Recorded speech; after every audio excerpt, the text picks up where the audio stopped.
Bonjour, je fais cette petite vidéo. On est sur une 308-1, phase 2, un Litis HDI, 112 chevaux.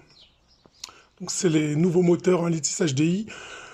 C'est ceux qui sont en 8 soupapes. Et on est sur une boîte 6. Là, je vais vous montrer comment on fait une purge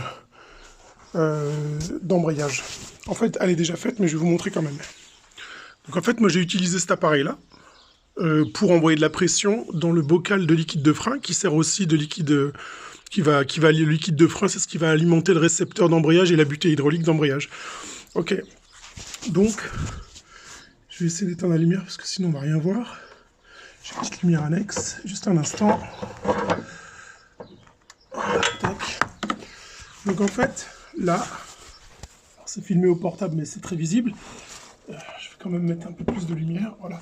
Donc voilà, cette partie-là là, que vous voyez, là, avec un petit avec une petite sortie, ça c'est le purgeur de liquide d'embrayage qui se trouve sur la butée hydraulique. Comment ça fonctionne? Vous devez cette partie-là, j'essaie de vous la montrer, cette partie-là, elle se tourne dans le sens anti-horaire, donc comme ça, c'est-à-dire, voilà. Et en fait, il est vraiment très dur, au point qu'au début, j'avais pas compris comment faire. Et en fait, j'ai regardé un tutoriel sur Internet. Du coup, je vous refais le mien, parce que je vais expliquer différemment. Donc en fait, les gens, ils font quoi d'habitude? Ils utilisent, comment on appelle ça? Ils remplissent le bocal de liquide de frein.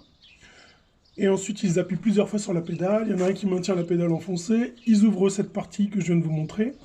Et à partir de là, du liquide avec des bulles d'air va s'échapper. Et ils répètent l'opération, tout en veillant qu'il y ait toujours du liquide de frein dans le bocal. Ils répètent cette opération jusqu'à ce qu'ils récupèrent ça, donc du liquide de frein, mais sans bulles. Et quand ils voient qu'il n'y a plus de bulles, ils se disent que c'est purgé, et c'est le cas.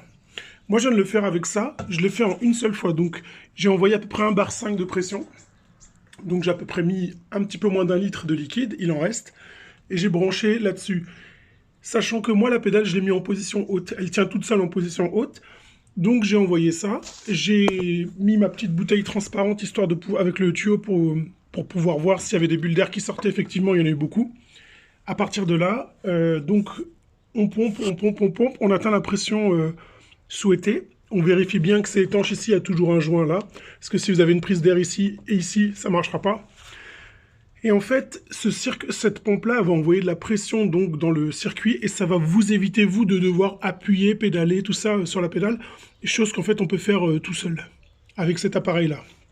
Et donc, au final, je l'ai fait et je me suis quand même dit, tiens, je vais appuyer un petit peu sur la pédale, je vais appuyer sur la pédale d'embrayage parce qu'il y a peut-être un petit peu d'air entre l'émetteur qui se trouve sous la pédale et le récepteur qui est en fait la butée hydraulique. J'ai dû appuyer 4 fois. Ensuite, je suis venu, il n'y avait plus de liquide qui coulait, enfin, il n'y avait plus de bulles. Donc, j'ai fermé et j'ai été vérifié et la pédale, elle est bien dure.